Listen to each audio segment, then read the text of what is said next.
স্বৈরাচারী শেখ হাসিনা এবং তার অঙ্গ সংগঠন আমাদের 2000 ভাইয়ের রক্ত নিয়েছে।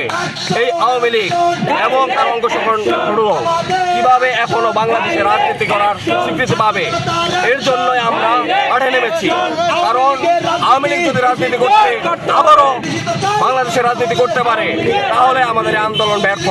আমরা মনে করি যে বাংলাদেশে যে জুলাই আগস্টে যে গণঅভ্যুত্থান হয়েছে, এরপরে আওয়ামী লীগের মতো কোনো স্বৈরাচারী দল এবং শেখ হাসিনার মতো ফ্যাসিস্ট এই বাংলাদেশে কোনো রাজনীতি করতে পারবে না। আর এর জন্যই আজকে আমরা জামালপুরে বৈষম্য বিরোধী ছাত্র আন্দোলন, নাগরিক কমিটি, নাগরিক পার্টি সহ সবগুলো দল মিলে একত্রিত হয়েছি, যেন আমাদের এই দাবি আওয়ামী লীগ নিষিদ্ধ করতে হবে, আওয়ামী লীগের সকল অঙ্গ সংগঠনকে নিষিদ্ধ করতে হবে এবং জুলাইয়ের ঘোষণাপত্র জারি করতে হবে।